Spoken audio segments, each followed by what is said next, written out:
Hello, hello, hello. Assalamu alaikum. Jianu, Pakhair Ragale, Ni Hao, Chune Shumme, Washmale, Ohio Gazaimus.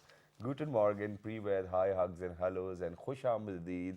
Everybody, thank you very much for tuning into PTV World. You're watching World this morning alongside Shazad Khan and Maha Makhdoom. Hello, Maha, how are you? Hello Shazad, Assalamu alaikum everyone. I'm very well. I am really relaxed after the weekend and ready for the start of the week. And Well, we started yesterday, yesterday, right? I know, but it's still Tuesday, still early, because normally people get tired. But I'm very good. How was your weekend, Shazad, by My the way? weekend was fine. I was traveling to Lahore, and the temperatures over there have drastically changed as well. Yeah? I felt as if it was quite warm in Lahore too, or I think I'll be exaggerating if I'll say hot, but I literally had to turn on the air conditioner Oh, as well. wow, that's nice. So yeah, And it's getting today, hotter day by day. and today I didn't have to wear my coat, so I Yeah. felt really good. I was like, okay, awesome. That means the weather's And even changing. today in the morning, what happens, Maya, is that every day when I get up, so my mother usually, or I would go outside, grab the heater in, turn it on. So today I never felt that, as if it was, too cold that I had to turn on the heater. Oh, okay. But, first things first, okay, what news do you have for us? Okay, so we have quite a bit that went on so far. So President Mamnoon Hussain inaugurated the 4G fertilizer power plant with generation capacity of 180 megawatts at Port Qasim in Karachi. Amazing. So that's pretty good. And then we also have Prime Minister Nawaz Sharif inaugurated the upgraded brass mill at Pakistan Ordnance Factory in Wakend. Production of plant is enhanced from 8,000 metric tons to 24,000 metric tons. So that is wonderful. Amazing that is. It is, it is. So congratulations, Pakistan. And Yes. then, moving on for all those people who are sports lover or, in fact, cricket lovers. Okay, you might be aware of this news. New dazzling trophy for second edition of Pakistan Super League officially launched at a colorful function at Dubai International Stadium. Amazing that is, and I think, because the PSL final this time is happening in Lahore as well. Great. So, if you need to grab your passes and if you need to call somebody for the passes, I think it's about time that you do that because otherwise they'll be sold out. And then, I think with PSL, what we are trying to do over here is that we are trying to get international cricket back to Pakistan. Because that tragic incident which happened due to which then there were other obligations onto us. That's why, the teams never came in. And then there was Zimbabwe, I think they came in Yes. Pakistan to play. And then from the 9th, PSL is on, ladies and gentlemen. Pakistan Super League, our very own brand. And I think what we need to do is just support all the teams. Which team are you supporting? I will though? support the Islamabad team. But you- also, another thing that I was also reading about that, the music for Yeah. it. And there's been a lot of mixed reviews about it. I mean, I've yet to hear it. But I think, the fact that we can finally make anthems about our cities and about cricket, I think we need to be positive and stop being such haters. But I think, whenever we'll talk about team, I'll be always supporting Peshawar Zalmi. I don't know Oh, really? why. And I think Do they win all the time? No. I think in this season, why I'm supporting Peshawar Zalmi is that they came up with the best anthem. Rahat Fateh Ali Khan was on it. Okay. And then, even Shahzad did a very good job. And then He's amazing. Ali Zafar even did a very amazing job as well. So everybody's doing good. But then I'll be supporting Peshawar Zalmi. Okay. De Khapira Barowarde. Okay, well, I don't know yet, so I will have to check it out and then I'll make a decision. But right now, I think I'll go with Islamabad. Okay. Okay, so Shazad, we have a very important subject that we're talking about. As you know, we like to highlight education institutions. We like to talk about how Pakistan is progressing in that regards because, as we've mentioned, that the only way for this nation to progress is if we really focus truly and, and with commitment on the education Exactly. and actually trying to teach people things. And I think that's what is important. And whenever you're going to go around the globe as well, for all those nations who have progressed, for all those nations who've actually made a mark or have made a mark on humankind or mankind, I think that's what I'm going to say over here. It's because of that technological advancements they have been a part of, or they've made those technological advancements very necessary for themselves, because without that, they realize that an economy can never ever be based on agriculture only. There needs to be progression. There needs to be a way where you move towards new opportunities, new innovations. And for that particular reason, there are institutions and councils which are working over here in Pakistan as well, but we're not aware of them. Exactly. And so today highlighting one of those councils who are doing a great job, and we're going to learn about what their role is and what's happening within Pakistan. So we're going to be talking about the National Technology Council, and we've been joined by Major General Akbar Said Awan, who is the chairman of the National Technology Council. Assalamu alaikum, good morning. Thank you very much. Thank you so much for Thank joining you us. very much. Besides Major General Akbar Said, we've been joined by Mr. Aftab Iqbal. He is the Secretary of the National Technology Council. Assalamu alaikum, good morning. Good morning. Thank you so much for joining Good us morning. today. So I'll start with you, Major General. What is the National Technology Council? Nahmadun salli ala Rasulil Kareem. Bismillahir Rahmanir Rahim. I start my interaction with the very famous prayer from Rabbi Shrah li sadri wa yassir li amri wa halul 'uqdatam min lisani yafqahu qawli. Like Mr. Shahzad has already highlighted the importance, and you said education, and within education, the technical education, telling people, developing their skill, their capability, their capacity to contribute. And even at the risk of repetition, I like to emphasize that no nation in the world has developed without empowering their human resource through education. And when we say education for developing countries, as it is relevant for the developed countries, emphasis on technical education, because it is the, I'm just borrowing that cliche, the synergy of scientists, engineers, and technologists is essentially required for industrialization of a country, and ultimately contributing towards the value addition in the economy. So our misfortune has been particularly the lack of regulatory authorities and institutions. And in pursuance of that, to cut it short and make it brief, it was realized that there is a regulatory body required to manage, to regulate, to ensure that the technical education particularly is imparted at a level which is in consonance with the global standards. All right. And it will not be, I'm overemphasizing to highlight when we say global standards for technical and technology educations, there are 3 protocols. Okay. To start with, it is engineers, which are regulated and controlled by Washington Accord. So Washington Accord doesn't necessarily mean it belongs to the capital of a country which is of interest to us. But there are about 16, 17 signatories led by the developed nations like Germany, North America, Australia, New Zealand, and so on and so forth. They regulate the education as well as the development of engineering profession. Next is the Sydney Accord. Again, not belong there. necessarily Australian, but again global. North America, Europe, and East Asian industrial nations.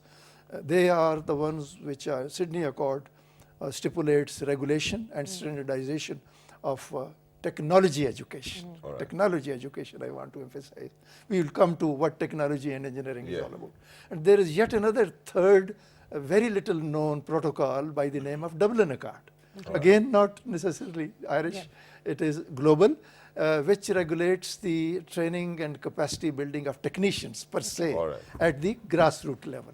So the fortes are different. So if we are going to talk about Washington Accords, it's about engineering. If we're going to talk about the Sydney one, it's about technology. Yes, technology. And then if we're going to talk about Dublin, I think it's going to be about training and learning. Capacity building, so these are all 3 accords, and these are the necessary ones to follow as well. Absolutely. Now, if we can talk about each one of them. Yes. So, okay, let's start from Dublin. I think that's what we need to do the most over from here in Pakistan. From the grassroots level. Okay. Let's start doing that. So, of course, what are the basic necessities of that accord? It is basically to impart skill.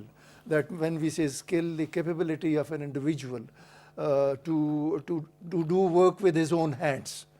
So even at the risk of invoking my personal experience, I have done this engineering management at the grassroots level, sitting at the bench floor with the technician, with the supervisors. We have, and alhamdulillah, I have a global outreach where I got the opportunity to work with foreigners, Americans, French, Chinese, and so on and so forth.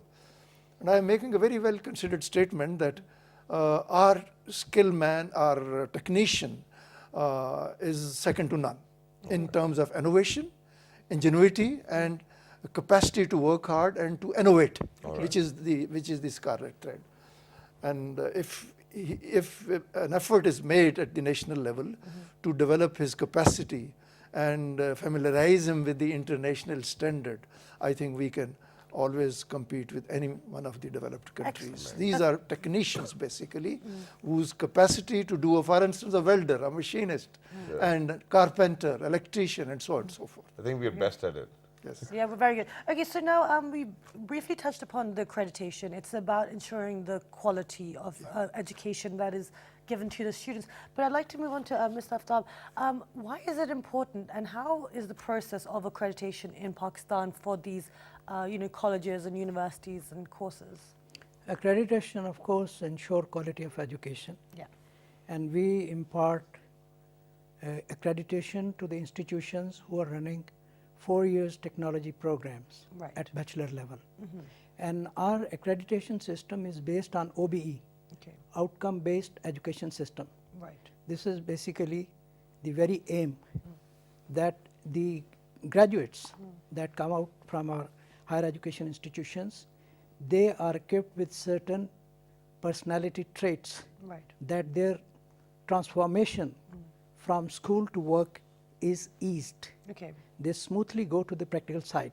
Right. And we, while evaluating the institution and according accreditation, we have certain set specific standards. Right. Like for instance, we have to evaluate, first of all, the faculty, the curriculum, then laboratories, libraries, and the infrastructure. Right. For everything, we have set standards. Like for instance, the curriculum must conform to international standards so that our degrees are acceptable in the other part of the world. Exactly. Being a signatory on the Sydney Accord, we'll achieve this thing, and we are aiming on that. Okay. And we're still not signatory, but we are aiming and hoping we conform to that standard. We are working on those lines. Right. Okay. That our graduates, they are, equipped with the attributes. Okay. They easily go to the work, transition from work to workplace. Okay. But other than graduates, I'm very sorry to barge in over here. Other than graduates, I think the NTC's sole responsibility in terms of accreditation And registration. might relate to universities being well equipped as well. Yeah. Laboratories, and then whether they follow whatever standards you have set for them as well. So how do you keep a check on that? We check on that periodically, and every year we draw programs, and according to those programs we carry out accreditation. And whenever we go, we actually see their standards with reference to pre-laid standards. They have to come up to that. Like for instance, in laboratories they must have latest equipment, and then there should be a physical evidence that with reference to the curriculum, they are, imparting technical training and experimentation is being done on that. So there is a definite check that we keep, and we find out physical evidence that the programs are being implemented, the education is proceeding according to the pre-laid programs. How do you keep a balance on that, sir? Actually, like Mr. Aftab has already explained, outcome-based education. That implies that you should keep in mind what does the stakeholder want. There are two things. One, that you want to do, you want to teach classically, stand in a classroom, 40 minutes, 1 hour, whatever, and monologue and what we call as pedagogy. Yes. Here the name of the game is andragogy. It is training, capacity building. When we say stakeholders, we already mentioned, they are industrialists, they are, more important is the individuals who are going to be trained. And like he emphasized that to ensure that laboratories are of those standards, there are certain parameters laid down. For instance, if there are 30 students, there must be at least 6 workstations. Right. That means not more than 4 to 5 students on one, so that everybody gets a field. And another important aspect which differentiates a technologist from an engineer is the level of practical orientation of technologists. Right. And to quantify it in line with the Sydney Accord and Washington Accord stipulates that the engineer student, trainee or student will be taught 70% theory and only 30% practical. Okay. Whereas the technologist is the other way around. Okay. He will be imparted training, keeping in view that 70% is practical and 30% is theory. So in other words, to summarize, it is the scarlet thread of difference between an engineer and technologist is the distribution of practical and theory between the two. So that he has to work with his own hand. And with this 70-30 rule, I can only relate to my gym instructor because half of the time that's what he's telling me now. Yeah. You know, what he says is that 70% is the food you intake and 30% is your workout. So I think I'm going to follow that rule for myself as well. Okay, great. Okay, so now the vision, like you've mentioned briefly, is to make sure that the institute, the education that's going out is in line to an international standard. But now going forward, so what have we achieved so far as the council? You know, how far along are we in reaching the objectives of the council? As very, very important comment and observation. This is one of the youngest council in the country, which came on ground in mid 2016 as an act of, I mean, it is a promulgation, Gazette of Pakistan notification as directed by the higher institutions. It is the delegated body of higher education institution whose sole mandate is to ensure standardization of technology education and accreditation of the higher education institutions which are running such courses. Okay. So it is almost a year, even less than that, that this council has come on ground. Okay. And we organized a small little secretariat and we have reached out. And you will be pleased to know that it took me so much time to interact with my honorable viewers and audience that I took the opportunity of traveling the entire length and breadth of the country. Amazing. And I addressed 6 seminars starting from KP and going down to South, Karachi and Baluchistan, interior Sindh, Everywhere. Southern Punjab and Federal Capital, Northern area, AJK and so on. So these 6 seminars enabled me to interact with the academicians, with head of the institutions for extended period of time, for 3 to 4 hours, of continuous interaction. And alhamdulillah, by now I know that what exactly, borrowing that expression from clinical science, the diagnosis of disease is in place. The prescription has been worked out. Okay, great. It has been put on a website by way of, like I said before, the accreditation is not arbitrary process. Yeah. The parameters are laid down, those 14 parameters. Yes. When we say those 14 parameters, you can't meet them all in one go. No. So we have to gradually prioritize. Exactly. Is it faculty? Is it infrastructure? It is the laboratories, and most important, it is the quality of students. Okay. Thank you very much for pointing this out, that, you know, at least you had to go, you know, throughout the length and the breadth of Pakistan as well. And then there were 6 seminars, and then the diagnosis was made. Yes. I think that's what we need to talk about now. But for ladies and gentlemen, at this very moment, we need to go for a short break. But when you guys are going to come back, we'll ask, okay, where the problem lies, and then what are the solutions to that? Okay, those 14 parameters are there, fine. But other than that, you know, I mean, for all those universities which might not fall under the jurisdiction, or I might not use the word jurisdiction, but under the NTC, there are other institutions as well who need to follow those parameters just for their own self, just for their own sake. And not if only for their own sake, I think for the development of all those young kids who are actually going to those universities, spending their time and working hard to be a better human and to probably add on to the economy of Pakistan in days to come. So let's go for a short break. When you guys are going to come back, I think Maha will pose all of these questions. Yes. Good morning.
The ancient city of Taxila is the heart of stonework in Pakistan. This art, which has been preserved and practiced for centuries, can be seen on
Welcome back. And before the break, Shahzad gave a very in-depth summary as to what we will be discussing. So let's get the conversation started.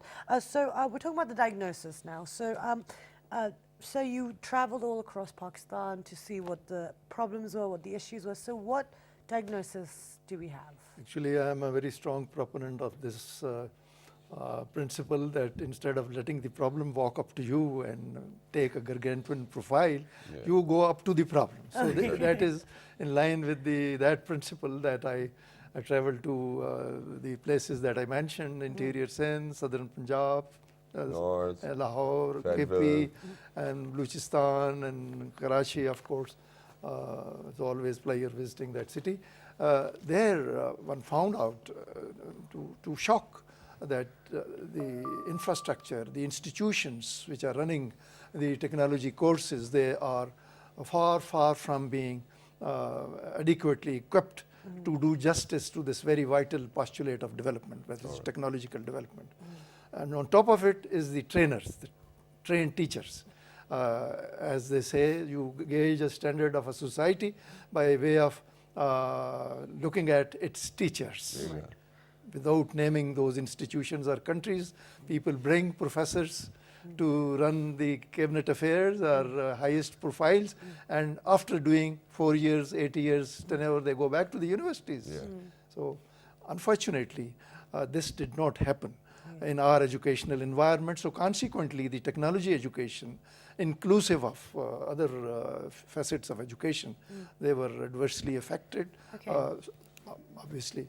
So our first challenge was to get hold of those standard and qualified faculty which should be able to do justice. When we talk about the global standards, you have to have those people whose intellect is in harmony with the commitment. Absolutely. So I'd like to bring Mr. Aftab into the conversation. So how is the council assuring the quality of the people that are within the institution?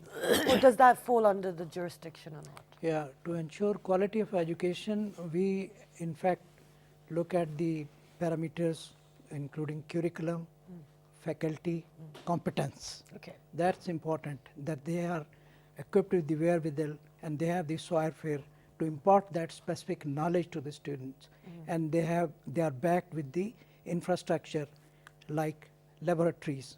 Then training is very important issue for technologists. Teacher training programs. And in the last year of the technologists, basically 7th and 8th semester, 32 weeks training, they are subjected to continuous 32 weeks training. Okay. And during that, during that period, the students will be working at the rate of 8 hours per day and 5 days a week, which means 1280 contact hours in 32 weeks. Okay. It's a very high rate of training. This is a special thing, special feature of technology education. Right. And we ensure that this training is imparted. It is in real sense, in real term, and just not in name. Okay. For that matter, a specific logbook has been designed that every student fills that logbook, his mentor on the shop floor fills that logbook, and that logbook is also filled by the institution supervisor who is monitoring the training. So very emphasis on specific training so that the quality of students who are graduating as technologists, they come up to the real challenges of technology that we are confronted with in this dynamic regime. So that's Sorry, almost this- capacity building. Yeah, so I just want to Yeah. just a slight deviation from the point, but I just want to make sure, because you know what I've noticed within Pakistan is that people really like paperwork. So this new logbook, this is obviously you guys are part of the National Technology Council. I just want to double check everything is in line with technology, and it's all computerized. There's a system. So what she's trying to say over here is that over here in our offices, what happens Not our is, offices, in every office. I mean, over here in institutions within Pakistan, what happens is that, we're not technologically advanced. So whatever we have to do is probably we have to do it in writing. So we write, and then there's a lot of paperwork and paper wastage too in the age of internet, in the age of tablets, in the age of emails. So why all of these books to be filled up? Why can't we do it technologically? We need to have a physical evidence Okay. of how things are done. Or probably we can I get the said prints that out then. it has not to be in name, it has to be in real tangible terms. Okay. Right. So that's very important. Okay. Because it's not only logbook blank pages, there are specific guidelines how the student is to be trained, how the mentor on shop floor is going to handle the technologist. Okay. That's important. Actually, That's very like important. it has It's a been pointed curriculum. out that these 2 semesters, 32 weeks, are dedicated to, this is called industrial training, where the students are taken out of the classroom totally, totally detached, and they are attached with some formal industrial setup Right. or whatever his discipline of technology is. And like I said, he said that there is a requirement of carrying out an evaluation at the end of semester. Okay. There is going to be no written paper. All right. So he has to do it like a project. Or come up with a And product. he will be put through a Viva so that you know that what has been documented is is followed up with the ground realities per se. Or whether he did it or not. So the whether he did it or Yeah. not, like we have been emphasizing, it is the quality of teachers. So I like to point it out that HEC has laid down very specific guidelines that in this particular department, for instance, you want to teach electrical engineering technology or mechanical engineering technology, so you must have one full professor, 2 associate professors, and then of course double 4 assistant professors, and maybe double the number, thereby meeting that criteria of 20:1 ratio of the student versus faculty, and not only the number but also the quality. And for that, the degrees and qualifications have also been laid down. So being a relegated authority of the HEC, we work under the umbrella. But let me also point it out that ultimately this is going to be, National Technology Council is going to be an autonomous body, for which of course the procedure we need not go into the details, but just to draw parallels, like Pakistan Engineering Council is regulating the education and employment and capacity building of engineers, and Pakistan Medical Council, PMDC, Exactly. is regulating, controlling and ensuring the quality of medical education. NTC is going to launch itself on this very, very challenging assignment of regulating and standardizing the technology education per se in line with the global And standards. sir, do we have a council for business administration? Yes, like we are already listening. Yeah. There are other councils like Business Council, Agriculture Council, and of course Computing Council. And all of these are autonomous bodies as well. There are bodies working under HEC. All right. And the other challenge that we have is at this point in time, there was lack of literal coordination between these 2 agencies. Like engineering and technologists and engineers must work hand in glove.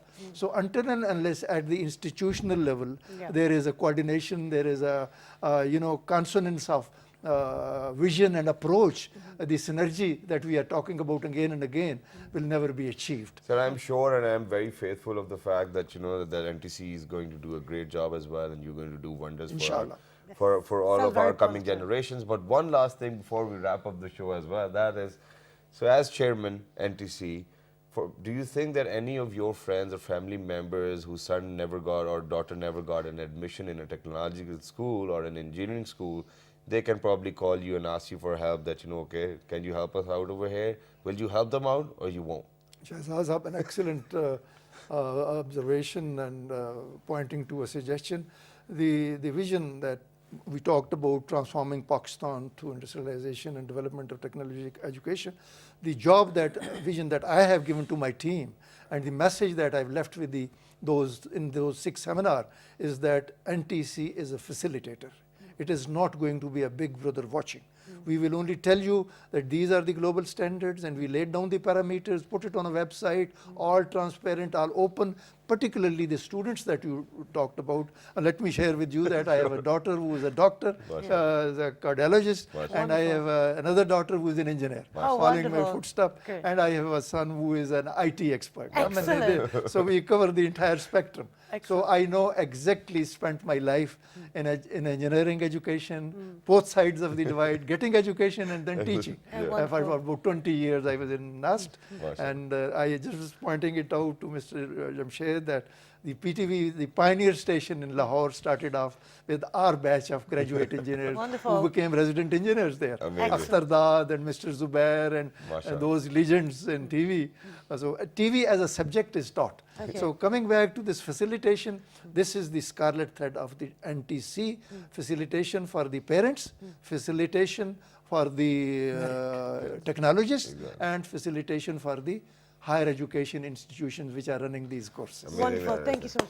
And I'm sorry, and any final words, Mr. Iftar, before we wrap up the show? Would you like to say anything to all the viewers and parents that are watching? Well, I would like to say that the students should work hard. They should work in line with international standards, and they should really devote time for study.